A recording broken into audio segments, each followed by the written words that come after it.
Guys, காலையில் 9:30க்கெலாம் portal வந்து login பண்ணியாச்சுங்க. இப்போ டைம் பார்த்தோன்னா 10:30 மணி ஆகுது. ஒரே ஒரு சவாரி அடிச்சுது பெரம்பூர், 730 ரூபா என்னமோ அடிச்சுது. அட்டன் பண்ணலான்னு நினச்சேன், 10 செகண்ட் போட்டிருந்தாங்க. அதனால் என்னால் அட்டன் பண்ண முடியல. மண்டே வண்டி ஓட்டாதனால ஸ்கோர் வந்து கண்டினியூ ஆகலை. எனக்கு இப்போ வந்து செவ்வாய்க்கிழமை வந்து 0ன்னு வந்துருச்சு. செவ்வாய்க்கிழமை எனக்கு ஒரு சவாரி நான் ஒன்று எடுத்திருந்தேங்க. 1250 ரூபா வந்தது. எங்கன்னு பார்த்தோன்னா கும்மிடி பூண்டியை தாண்டி போகணுன்னாங்க. சரி, நான் ஓனர் ஆப்பில் போய் செக் பண்ணி பார்த்தேன்னா 52 கிலோமீட்டர் காட்டிச்சு. அப்படி இப்படின்னு கால்குலேஷன் பண்ணேன்னா ரொம்ப கிலோமீட்டர் ரொம்ப அதிகமாக இருக்குது. இன்னொன்று 10 செகண்ட் போட்டிருந்தேன்னா உங்கள்கிட்ட நான் ஆல்ரெடி சொல்லியிருந்தேன்ல, லாங்கில் போனேன்னா ரிட்டர்ன் சவாரி வர்றது ரொம்ப கஷ்டம். ஏன்னா ப்ரைம் பார்ட்னராக ஆகி நிறைய பேர் இருப்பாங்க. ஏன்னா அவங்களுக்கு தான் ஃபஸ்ட்டு முக்கியத்துவம் கொடுப்பாங்க, அதுக்கப்புறம் தான் நம்மளுக்கு கொடுப்பாங்க செகண்ட் உள்ளவங்களுக்கு.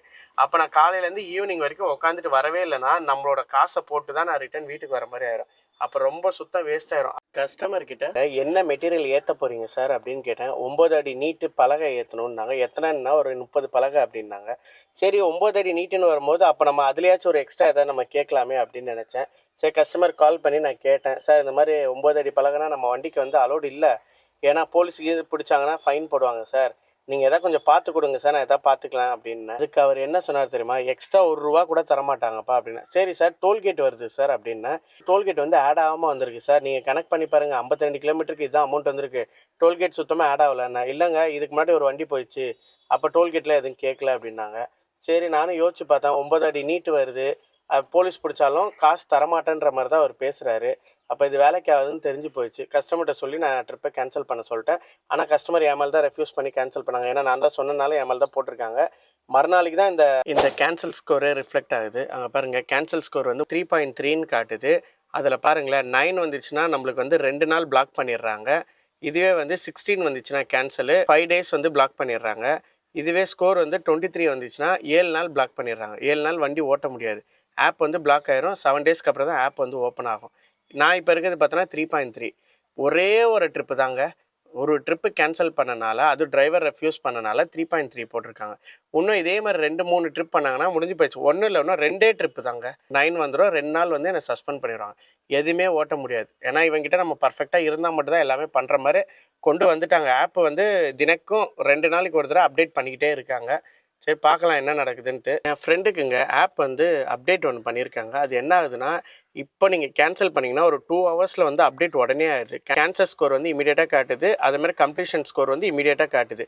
2 ஹவர்ஸ்க்கு ஒரு தடவை அப்டேட் ஆகுது. உங்களுக்கு அந்த மாதிரி அப்டேட் ஆகுதா கமெண்ட் செக்ஷனில் மறக்காமல் சொல்லுங்கள். ஏன்னா இது ஒரு புது அப்டேட் வந்திருக்கு, நிறைய பேர்த்துக்கு வரல. காலையில் 3 சவாரி அடிச்சுதுங்க.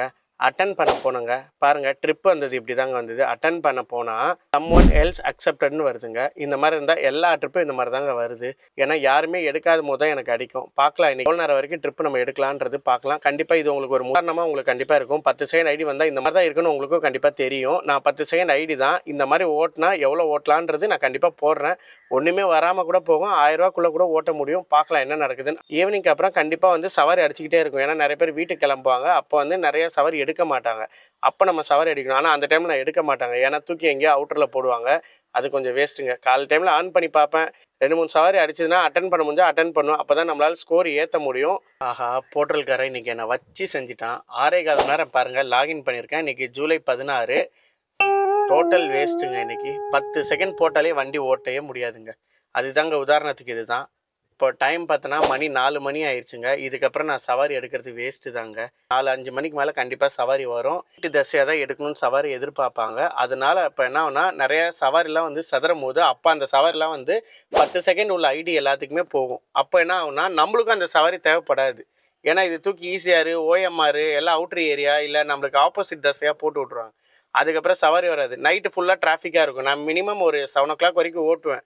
என்னென்னா வீட்டு தசையாக எதுவும் வந்துருச்சுன்னா அதோட ஸ்டாப் பண்ணிடுவோம். ஒரு 10 கிலோமீட்டருக்குள்ளே எதாவது வந்துருச்சுன்னா ஸ்ட்ரைட்டாக வீட்டுக்கு போயிடுவேன். டைம் பார்த்தோன்னா ஒரு 5, 6, 7 மணிக்குள்ளே இந்த தசையில் அம்பத்தூர், ஆவடி இந்த மாதிரி தசையில் இருந்தால், பாடி, அண்ணா நகர் இந்த மாதிரி தசையில் இருந்தால் வீட்டுக்கு போயிடுவேன். ஏன்னா அதுதாங்க பெஸ்ட்டு. டீசல் உங்களுக்கு மிச்சமாகும். நிறைய பேர் நைட் வரைக்கும் ஓட்டுவாங்க, நல்ல விஷயம் தாங்க. ஏன்னா ஊர்லேருந்து வந்து தங்கி ஓட்டுறவங்களும் இருக்காங்க. அவங்களாம் எனி டைமும் ஓட்டுவாங்க, டைம் பார்க்க மாட்டாங்க. எந்த இடத்துல லாங் ட்ரிப் வருதோ அதோட ஸ்டாப் பண்ணிட்டு அங்கேயே தூங்கிடுவாங்க.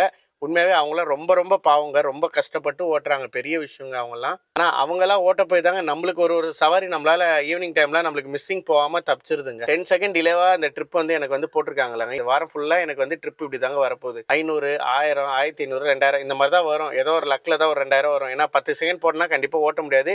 என்னோட வீடியோ வந்து உங்களுக்கு ஒரு முன் உதாரணமாக இருக்கும். கண்டிப்பாக நிறைய பேர் ஓட்டுறவங்க எல்லாம் 10 செகண்ட் வராத மாதிரி முடிஞ்ச அளவு ட்ரை பண்ணுங்க. பிரைம் பார்ட்னராக இருக்க பாருங்க. அப்படின்னா தான் உங்களுக்கு பெஸ்ட்டு கேஷ் உங்களால் எடுக்க முடியும். 2 ரூபா, 3 ரூபா, 4 ரூபா கூட உங்களால் எடுக்க முடியும். ஓன் கம் டிரைவராக இருந்தால் கண்டிப்பாக எடுக்க முடியும். ஒரு சவாரி கூட இன்னைக்கு எடுக்கலங்க. ட்ரிப்பு ஒரு 4-5 அடிக்குது. ஆனால் நம்மளால எடுக்கவே முடியலங்க. இன்னைக்கு வீட்டுக்கு 1 ரூபா கூட கொண்டு போக முடியல. இதெல்லாம் கண்டிப்பாக நடக்குங்க. போர்ட்டல் டிரைவருக்கு கண்டிப்பாக அந்த 10 செகண்ட் உள்ள ஐடிக்கு எல்லாருக்குமே இது நடக்குங்க. இயல்பாகவே இது நடக்கும். நான் சொன்ன மாதிரி தான் ஒரே ட்ரிப்பு லாங்கில் போட்டு அதோட எம்டியாக விட்டுருவாங்க. ஏன் எனக்கே நீ காலைல வந்தது உங்ககிட்ட சொன்னேனே, கும்மிடிப்பூண்டி 52 கிலோமீட்டர் வந்தது. அங்கேருந்து நம்மளுக்கு வந்து சவாரி தரமாட்டாங்க. கண்டிப்பாக தரமாட்டாங்க. ஏன்னா அங்கே ஒரு 10-15 வண்டி இருந்தாலும் அவங்களுக்கு போக தான் நம்மளுக்கு வரும். ஏன்னா ஈவினிங் வரைக்கும் கண்டிப்பாக அங்கே வண்டி இருக்கும். ஏன்னா 10 செகண்ட் ஐடிக்கு வந்து டிலே ஆகி தான் வரும். ரொம்ப வெக்ஸ் ஆயிரும். அப்புறம் ஓட்டவே முடியாது. அதனால தான் அந்த சவாரி எடுக்கல. ஏன்னா 10 செகண்ட் இருந்ததுன்னா நீங்கள் சின்ன சின்ன சவாரியாக முடிஞ்ச அளவுக்கு ஓட்ட பாருங்க. வந்துச்சுன்னா உங்களுக்கு மேபி லக்கு தான். பகலாக இருந்தால் லாங் சவாரி எடுக்கலாம். நம்மளோட அமௌண்ட்டுக்கு ஏற்ற மாதிரி கிலோமீட்டர் இருந்ததுன்னா கண்டிப்பாக எடுக்கலாம். இல்லைனா அது எடுக்கிறது வேஸ்ட்டு. இந்த மாதிரி டிலே ஆகிறதுக்காண்டி கஸ்டமர் கேரில் நான் வந்து ஆல்ரெடி இன்ஃபார்ம் பண்ணியிருந்தேன். இப்போ வரைக்கும் எனக்கு கால் எதுவுமே வரல. இந்த வாரம் ஃபுல்லாக என்னை வச்சு செஞ்சுருவாங்க. பர்ஃபார்மன்ஸ் ஸ்கோரு 80% இருந்ததுங்க. லாஸ்ட் இந்த சனிக்கிழமை தாங்க பார்த்தேன். லாகின் ஹவர்ஸு 40 கிட்ட இருந்தது. 35லேருந்து 40 இருந்தது. ஆனால் எனக்கு இந்த வாட்டி வந்திருக்கணும். என்ன மிஸ்டேக் எனக்கும் தெரில. அதுக்கு தான் கஸ்டமர் கேருக்கு கம்ப்ளைண்ட் பண்ணேன். இப்போ வரைக்கும் எந்த ரெஸ்பான்ஸுமே இல்லை. இவங்களை நம்பி தான் நம்மளும் ஓட்டுறோம். என்ன பண்ணுறது? என்னதான் அவங்கள நம்ம திட்டினாலும் திருப்பி பின்னாடி ஓட்ட தான் செய்கிறோம். ஏன்னா ஆப்ஷன் வேறு எதுவுமே இல்லை. ப்ரைவேட் வந்தால் ஓட்டிக்க வேண்டியதான். ப்ரைவேட் இல்லைன்னா நான் என்ன சொல்லியிருந்தேன், போர்ட்டல் தான் நம்மளுக்கு. அதுக்காண்டி நம்ம வந்து மனசை தளர விட்டோம்னு வச்சுக்கோங்க, எல்லா நாளும் வண்டியே ஓட்ட முடியாது. இன்னைக்கு நம்மளுக்கு ஆண்டவன் இதுதான் படி அளந்திருக்கான். இன்னைக்கு ஒன்றுமே இல்லைன்னு சொல்லி ஆண்டவன் படி அளந்திருக்கான். அதை வச்சு நம்ம ஓட்டிட்டு போக வேண்டியதான். இன்னைக்கு நஷ்டம் வரும், நாளைக்கு லாபம் வரும், அதெல்லாம் நம்ம பார்த்துட்டே இருக்க முடியாது. தொடர்ச்சியாக 1 மாதம் வரைக்கும் இந்த மாதிரி ஏதாவது ஒன்று வந்துச்சுன்னா மட்டும்தான் நான் இந்த தொழிலை விட்டு வேறு தொழில் பார்த்துட்டு போவேன். எல்லா நாளும் இதே மாதிரி வந்துச்சுன்னு வச்சுங்க, ரொம்ப டைட் ஆச்சுன்னா ஒன்றுமே பண்ண முடியாது. ஏன்னா மேனேஜ் பண்ணி ஓட்ட கற்றுக்கிட்டா மட்டும்தான் நம்மளால் போர்ட்டலில் ஓட்ட முடியும். இன்றைக்கி இந்த மாதிரி ஆயிடுச்சு, நாளைக்கு இந்த மாதிரி, இந்த வாரம் ஃபுல்லாக இந்த மாதிரி தான் இருக்கும். அதனால் எதுவும் பண்ண முடியாது. முடிஞ்ச அளவுக்கு அடுத்த வாரம் பர்ஃபார்மன்ஸ் ஸ்கோர் பண்ணி பிரைம் பார்ட்னர் ஆகி நல்ல நல்ல ட்ரிப் எடுத்து கண்டிப்பாக அடுத்தடுத்த வீடியோ போடும்போது கண்டிப்பாக யூஸ்ஃபுல்லாக இருக்கும். ஏன்னா இப்போ நான் அடுத்தடுத்த வீடியோ போட்டாலும் நம்மளுக்கு வர்றது இந்த 10 செகண்ட் இல்லைனா சவாரி வந்து கெஸ்ஸிங்கே பண்ண முடியாது. ஆனாலும் நான் டெய்லியும் வீடியோ போடுறேன். கண்டிப்பாக மறக்காமல் பாருங்கள். ஏன்னா என்னை நம்பி இருக்க சப்ஸ்கிரைப்லாம் கண்டிப்பாக என்னோட சேனலை பார்க்குறீங்க. கண்டிப்பாக டெய்லியும் என்னென்ன அப்டேட் வருதோ, எவ்வளோ சவாரி எடுக்கிறனோ, 10 சைடு இல்லை எத்தனை ட்ரிப்பு, எங்கே போகிறேன், என்ன வருது, எல்லாமே உங்கள்கிட்ட நான் கிளியராக ஷேர் பண்ணுவேன். மறக்காமல் என்னோட சேனலை பாருங்கள், சப்ஸ்கிரைப் பண்ணுங்கள், லைக் பண்ணுங்கள், கமெண்ட் பண்ணுங்கள், மறந்துடாதீங்க. உங்களோட ஆதரவு எனக்கு கண்டிப்பாக தேவை. நாளைக்கு ஒரு வீடியோ நான் அப்லோட் பண்ணிக்கிட்டே இருக்கேன், மறந்துடாதீங்க, பாருங்கள். இன்னைக்கு டே எப்படியோ போயிடுச்சுங்க. இதுக்கப்புறம் வீட்டுக்கு போகிறது தான் நல்லது. ஓகேங்க, டாட்டா, பாய் பாய், டேக் கேர்.